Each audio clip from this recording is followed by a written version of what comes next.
So, welcome to my Unpacking Resource Guarding chat, and I'm absolutely honoured to have Michael Shikasio, a world-renowned expert in aggression and cases such as resource guarding.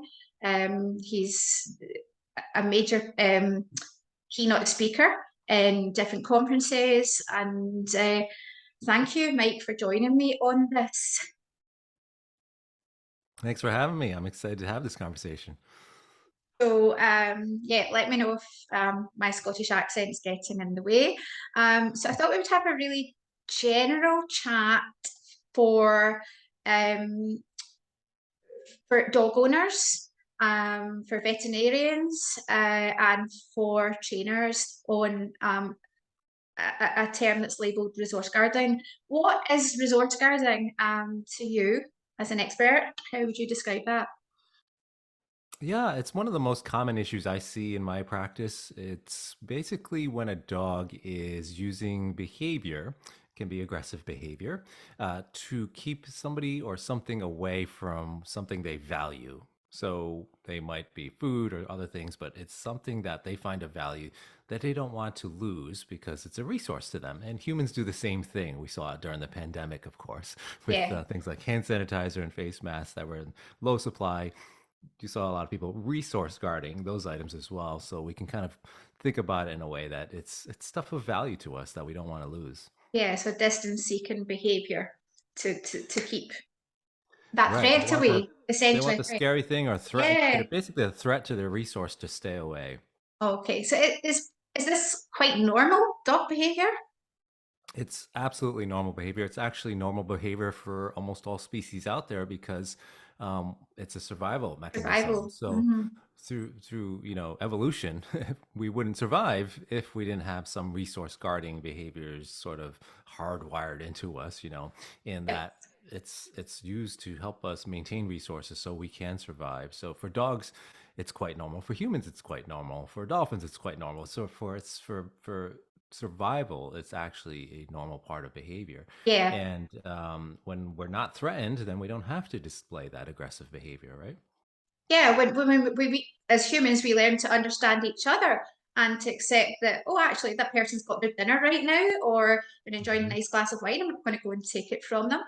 So given that it's a normal behavior, what sort of things might we see being guarded by your average pet dog? Yeah, so the most common one is typically food. We have a lot of people that will have that issue with the dog's kibble or their meals, but it can be any food-related item. It can be marrow bones, raw hides, bully sticks, and those kind of items. It can be toys. So toys can be toys that the dog is allowed to have sometimes. It can be toys that dog steals from the children. So stolen Yeah. items can also be in that category. Resting spots, so the dog bed or a couch or some other area where the dog gets to kind of lay down and relax in after a long day. It can be people, it can be property, it can be cars. Really, again, it all boils down to what that animal thinks is of value. So humans, we would maybe resource guard cash, right? Which really doesn't have a lot of value to dogs. And so dogs might look at us, be like, what's the deal? Why are you so worried about losing that piece of paper? And but for us, it's a value. And same for us. We might like, what's the big deal? It's just a stuffed animal with a squeaker in it, but it could be highly valuable to that dog. Yeah. So it really depends on the dog what they find of value, but those are the most common categories, I think. Yeah. So what would that look like? How would that present in a dog's behavioural um patterns? What might you see? Yeah, so air quotes here. The nice thing about resource guarding behavior is that it's usually the dog is communicating well ahead of time before they go to any kind of biting or any kind of real overt aggressive displays. So sometimes there's subtle freezing, so the dog will kind of lower their head over the item. So we've probably seen that where the dog kind of gets closer to the item. Maybe they put it in between their legs more, their paws more. And then they might give you that side eye. They kind of see you coming, so they're still frozen over Yeah. that item, and give you that side eye. Then it might go to their lifting of their lip a little bit, or what's called an agonistic pucker, when they start to form this C shape with their mouth and show more of their teeth. You might hear some low growling, but there's lots of signals that come way before Yeah, any kind of biting. lots and lots of warnings that we are not Mhm. picking up as humans. And I'm actually a multi-dog household myself, and it's really interesting to watch my four dogs and how they pick up on very subtle signs. And I always think you're socially appropriate, guys, because you are Mhm. picking up on really subtle signs, and therefore Yeah. it never goes anywhere. Um, so going back to resource guarding, can I ask, where does it, we've talked about it coming from, it's a normal dog behavior. It's Mhm. obviously part of how they've evolved to survive. But is it genetic or is it learned or both? Mhm. That's like the $1,000,000 question, Yeah, I right? know, So I know. And I it's know a about the recent paper as well with yeah. It's um the nature nurture also, yeah, argument, and the answer is almost always both, right? So resource guarding can have genetic tendencies, meaning certain breeds, certain dogs, it may be more prevalent or more likely to happen, but that doesn't mean it's going to happen. So you might have, a couple dogs that have a history of resource guarding. They have puppies.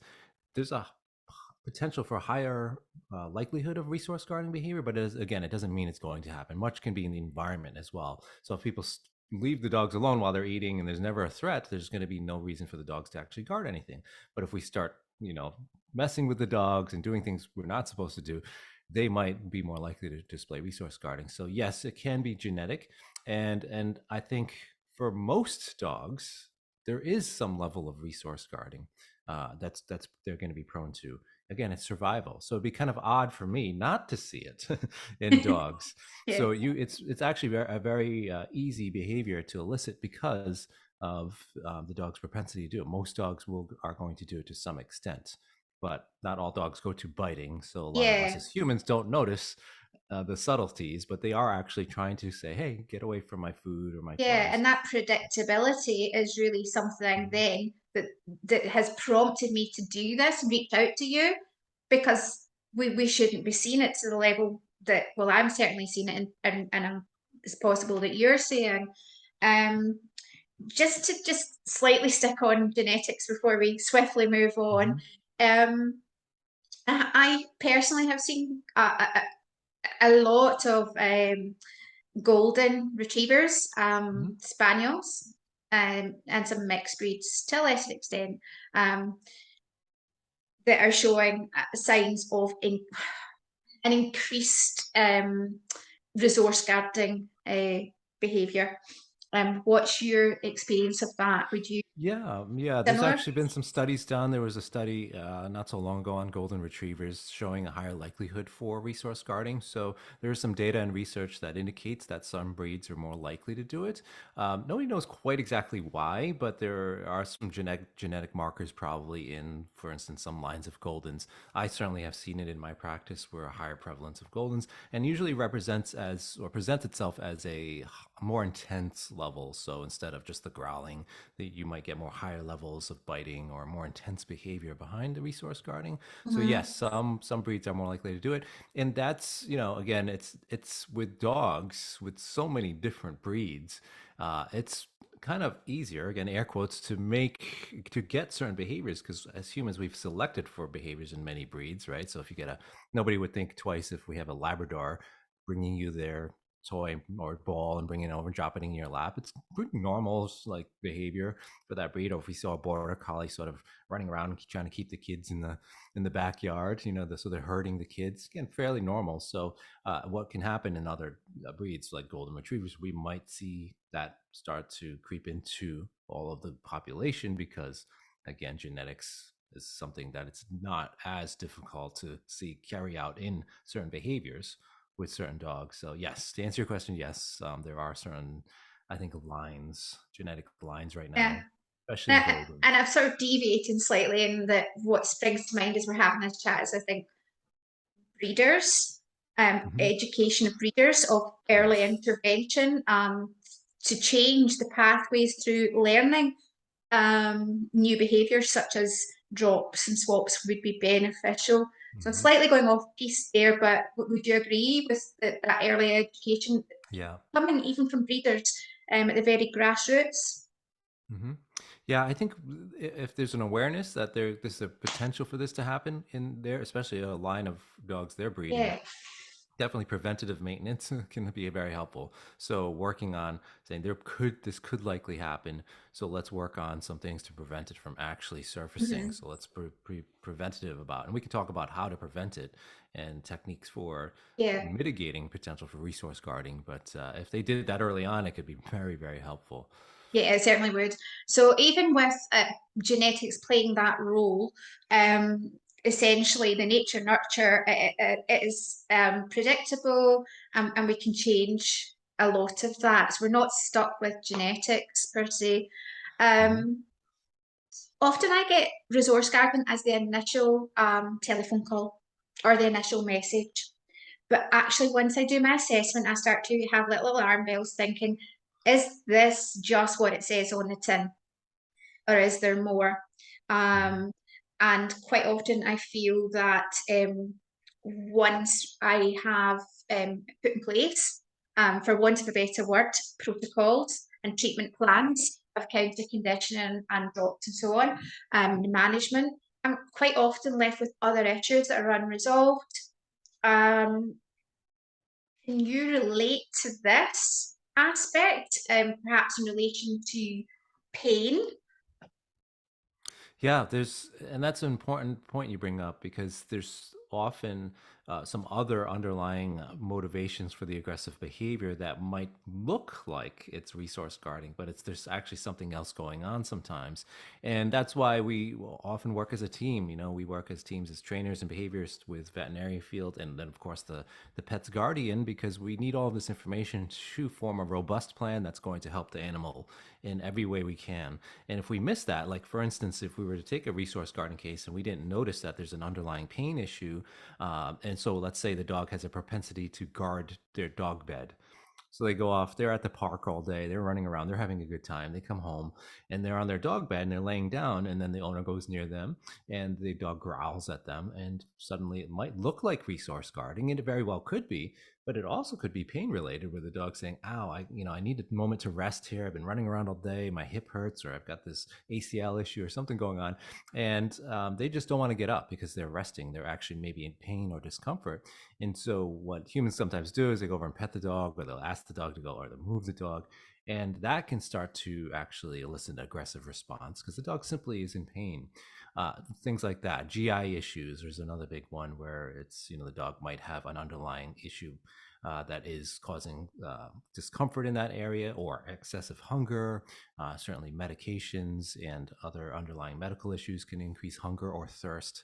And so if we don't catch that, we could be the best trainer in the world and Yeah. work on this, but if you don't address the underlying medical issue, then you never actually address the issue in the first place. Fear-related issues can also play a role. So maybe it's just friends that come over that the dog has issues with when they go near it while it's eating or while it's chewing on a toy. So it may look like, again, like resource guarding, but it's actually fear of the strangers. So Yeah, this is why it's so important to work as a team, everybody involved with the dog, to really be sure we're narrowing down and pinpointing what's happening, yeah. what's What's the causing the behavior. underlying Hmm. driver in this? Is it Hmm. emotional, or is it pain? Is it learned history? Where Hmm. is this coming from? Um, so that's why I feel the assessment it is so important, so critical to get a really thorough assessment done in a multimodal approach, if required, calling in the different people rather than saying, yeah, sure, I'll be out for an hour and I'll, come and train a drop. So that's something I'm very passionate about. So thanks for highlighting that. Um, the Can we talk about the role that we as humans, as caregivers, as parents, which not everybody will like, but I see myself as that. What role do we play for our dogs in their learning? We are part of the environment when you think about it. So, learning is all about the environment, what's happening, in the world of the dog and what impacts their behavior. It's so what people do can certainly impact resource guarding behavior. So somebody constantly going over and, harassing the dog or touching the dog or taking things away when they're eating or chewing on a toy can actually make things much worse. And it's interesting because it's sometimes hard for humans to grasp why a dog would get so upset over something like that. But it's the same. We have to put ourselves sort of in their shoes or their paws and look at it the other way. Again, they might look at us kind of strangely if we were to have something taken away that they don't find of value. But it's quite normal for us to understand that if somebody stole my wallet, I would be pretty upset about it, or I would really prevent somebody from reaching into my pocket, right? And so it's very much important to understand kind of what they're going through based on our human actions that can impact that.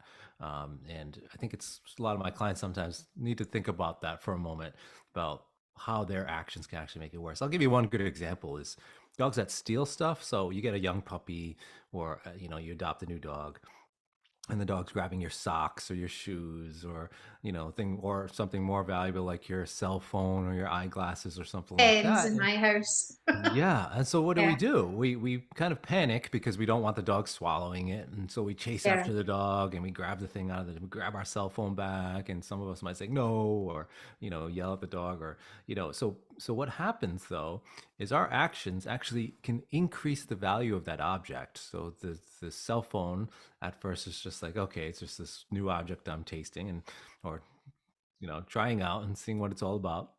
And then it becomes suddenly much more valuable because the owner's making a big deal about it. They're chasing the dog. So then the dog's like, huh, this thing must be really valuable if they're making such a big deal about it.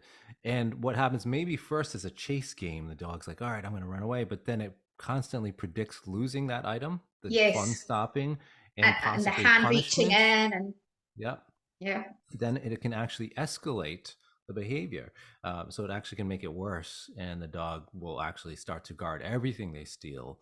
So that our human actions actually just created that behavior. yeah, they've just Um, sealed the deal for the dog, mhm. in the dog's brain, and it's in the dog's learning. Um, so in terms of myths, now I'm going to ask you the question about myths, because I think social media is fantastic. I probably Mhm. possibly wouldn't have gone down the line of your course and so on had it not been for the power of social media, but it has pitfalls too, and especially in terms of dog training and behaviour. What myths that have been around even prior to social media that you would recommend, as an expert, that people should avoid? Yeah, I would say that unfortunately, due to those myths that are out there, they actually created a lot of business for me early on because people are reading stuff online or seeing videos and things that are out there about advice on how to train your dog. And one of those things was to try to help mitigate resource guarding issues, but some of these things can actually make it worse. So, one of the most common ones is, while the dog's eating, stick your hand in their food bowl or take their food bowl away while they're eating so you can show them you're the boss or you own the food or these other myths that are out there. But what can happen, of course, is dogs like probably thinking, what is going on here? Why do they keep Yeah, coming over and bothering me while I'm just trying to eat in peace? And so the dog can become more defensive. And then what happens is often the owners might see their first growl and be like, oh, now I've got a problem here. So this I've got to escalate. And so they might do something like be more forceful or push the dog away from the food bowl. And then there's bad advice out there about like pinning the dog down and saying no or all these things that they might see again on TV or read somewhere. But it's simply just going to create more conflict. So the dog will be like, oh, last time they really pushed me. So now I've got to yeah, really make them go away. So I can do that using my teeth because most people don't stick around when a dog's biting them. And so it ends up working for the dog. They're practicing the behavior, they're getting reinforced technically for making that person yeah. go And in their away. brain, they feel safer that at that moment in time, kept the person away. And of course, it's a slippery slope to go down for the Yeah. for the person doing it, because where do you stop? Yeah. Where does this It's go? It's unfortunately one of the most pervasive myths out there is like this domination over food or controlling all of those things. And when you think about it, it makes absolutely no sense. There's zero science behind it. There's zero Yeah. research that says that that's what you're supposed to do. In fact, there's tons of information out there To the about why you contrary, wouldn't want to do that, right? So, yeah, and even dogs themselves, even wolves themselves would have not wanted to have these conflicts, which could have led mhm, to injury and death. They communicate quietly amongst themselves, and mhm. yet we are taking it to that level when there's really no need. So that links into how do we know then that the dog isn't actually trying to dominate us? Because I get this a lot, but the dog will do as I say because the dog knows what they're doing and they're Mhm. trying to dominate us. How do we know they're not? Yeah, I think one of the issues that a lot of my clients experience is that they're the ones working, they're buying the dog food, they're buying the dog's toys, they're providing them, they go out and get these fancy food bowls and then they give the dog the food. So they're kind of providing all these things. So this mindset of how dare my dog or the how dare you bite the hand that feeds you kind of mindset. So it can seem very offensive for the owner and then they start to kind of think, maybe my dog is trying to dominate me or trying to take over the house or rule the world or things like this. But again, it's they don't know that, you're spending your Yeah, hard-earned money on this food. It's appearing in your house magically, but it's not in the same sense that they're like, all right, you have control of this stuff, right? And that's what the issue is that they're just surviving. They're just, living life as a they're just dog, as an dogs animal, surviving. just as humans do, right? Yeah, So, and it's so that I think it's difficult to kind of process that when it's our best friend, the one that we're taking care of and providing all these resources, and suddenly the dog gets growly or snapping at us for when we go near that thing we just gave them. It's like if you just gave your partner something at Christmas time or something during the holidays or for their birthday, and then you're like, oh, can I check that out too? And they're like, no, don't touch it, and they slap your hand away. That would be offensive to us, right? yeah. But it's so we have to kind of understand where the dog's coming from, and it's never about they're trying to dominate us. And what worries me is the speed this can all escalate at. And I see dogs becoming with more and more generalized gardening Hmm. and underlying anxiety as a result yeah, of living like that. Hmm. Yeah, if you think about it, if we were to experience the same thing ourselves, the amount of anxiety that can happen. Imagine if we're never able to just sit at our own dinner table or and eat without in peace. If there's a constant threat of somebody in your house or maybe some stranger coming into your house sometimes and taking your food away or sticking their hand in your plate or grabbing some of your food Yeah, and eating it, and that was just a constant threat and you never knew when it was going to happen, imagine the stress and anxiety that can actually yeah. I cause mean, you. I recall as a teenager many many years ago, and my father probably created a bit of resource guarding in me because he could come and just take things away from you. You Mhm. could be sitting with something and the next thing it was Mm. gone, or the phone was taken off you. So that can make you feel really quite anxious. And I think that that's another thing I would really like to emphasize to people that we really don't want to be creating that underlying anxiety. It's not a healthy way for the dog to live, and the relationship just degenerates in the Yeah. house. And that can actually cause so many other issues too. So not only do you get more increased resource guarding if we continue to do those things, but it can create other behavior issues as well. It can create actually impact the dog's health. So stress, stress in a dog, chronic stress, as you might know, is can be very detrimental to the dog's health. You start to see GI issues, diarrhea, skin issues, and things that elevated heart rate, things that can be very problematic to the dog physiologically can often be a result of these changes in their dog's environment and the behavior of people that are around them. So, but it's important to consider all those things. Yeah, lack of sleep tips over into the outside world Hmm. also. Yeah. Um, so, uh, when might a dog stop warning us, stop showing us that they're going to actually escalate to a growl or bite? Mhm. When might we see that? It's when we start to punish out those signals. So let's say a dog is growling, and on the advice of a trainer or something, bad advice to a trainer would be like saying, "Oh, you have to punish them, or pull them away from their food, or pin them down, or use some other sort of aversive Spray them with advice." something. Yeah, there's all kinds of there's an infinite number of bad ways you can punish a dog. But what happens is the dog like, okay, I won't growl anymore. That doesn't work for me. They still continue to escalate. So what do I do to get my point across? And usually it can go from just freezing to so you get up this Yeah, escalation. You might get that the beautiful initial freeze, and then the whale eye, or what's called the side eye. You look, the dog's looking to the side. They might start to show their teeth. They might start to growl, and then they end up going to biting. This could be over the course of 10 seconds sometimes. yeah, Plenty of time to move away from the dog or do something else instead of escalating it. But what happens, you punish out the growl, you punish out that lip curl, you punish out the freeze, and next thing you know, the dog's like, well, none of that's working, so the only thing that works for me is biting. So they go from nothing to biting very quickly, and it's usually much more intense too, because they really want to get their point across, because they're frustrated, they're stressed, and that fuels that behavior even more. yeah.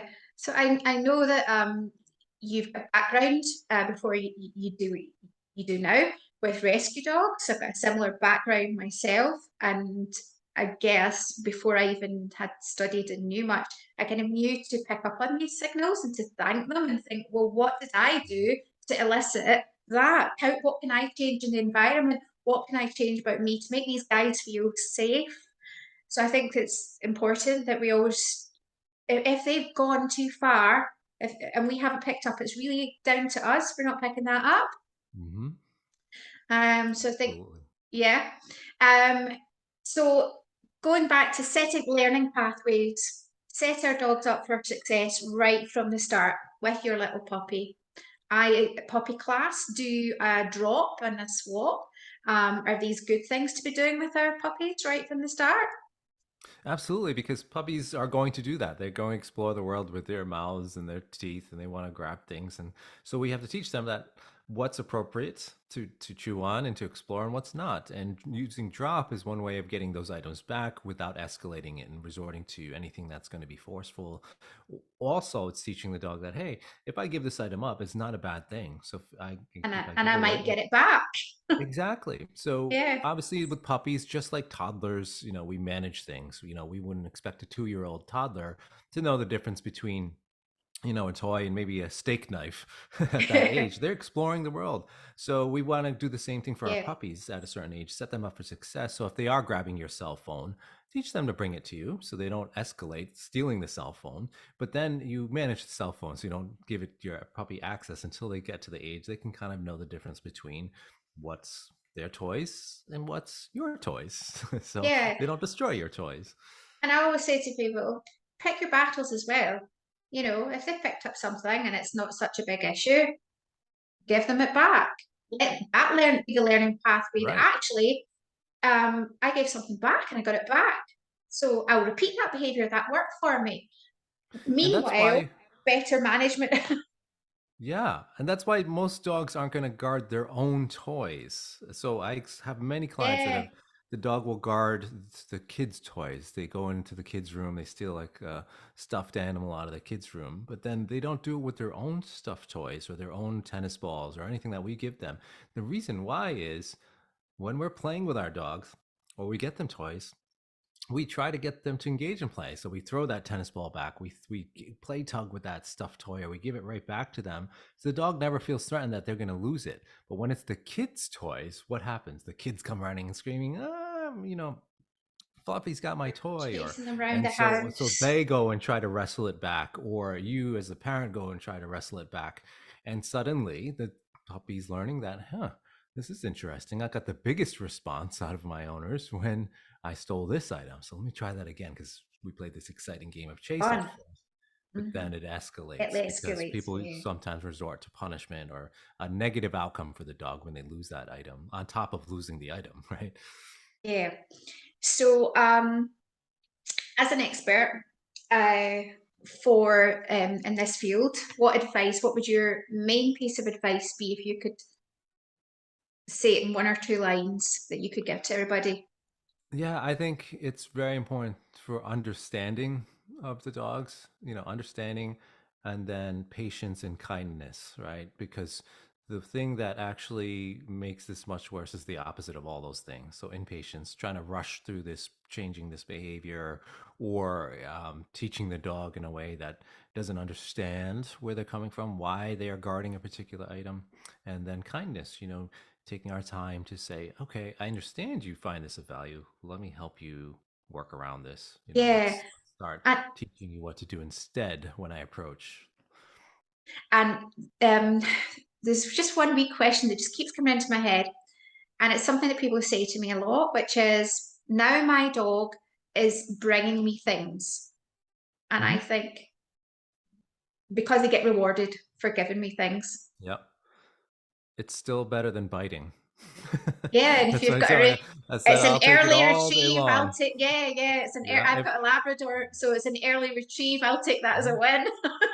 Yeah, and that's often the first stage. You teach the dog, okay, there's no big deal. You pick up that sock, bring it to me, and I'll trade you for it, and you'll get paid off for that. Still better than stealing it, running away. Yeah, Sometimes worse, they start swallowing things because they want to keep it away they're faster.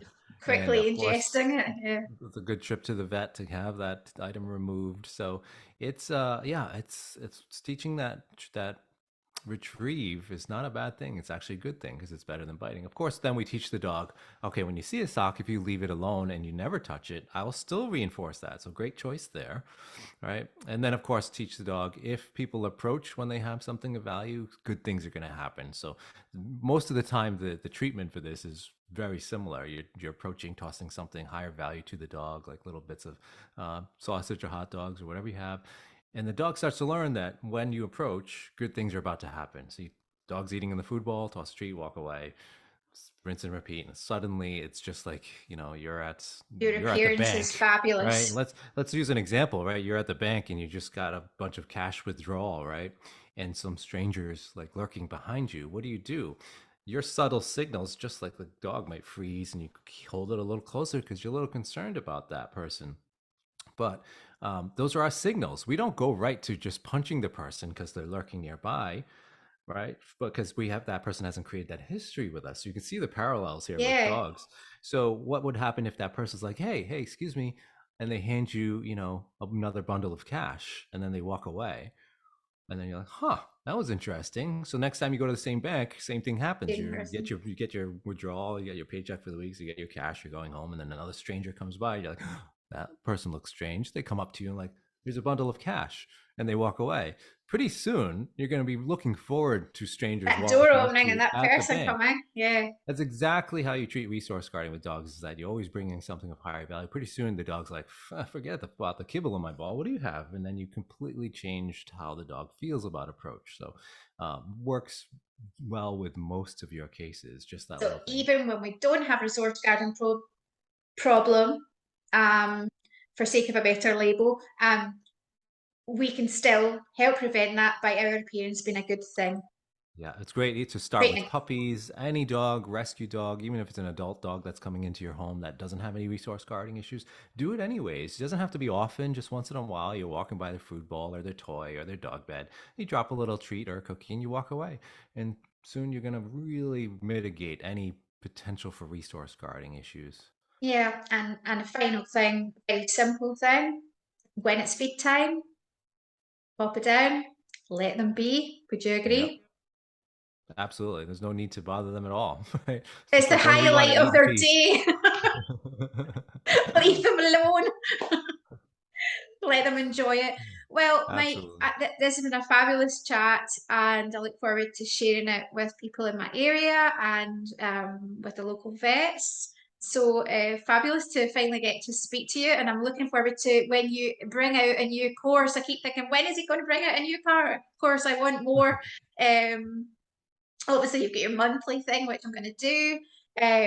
But and the learning is always ongoing from you. It's amazing. But I just want another course from you, Mike, so I can learn more.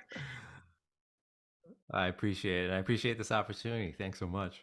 So thank you, Mike. Thank you. I'll just press.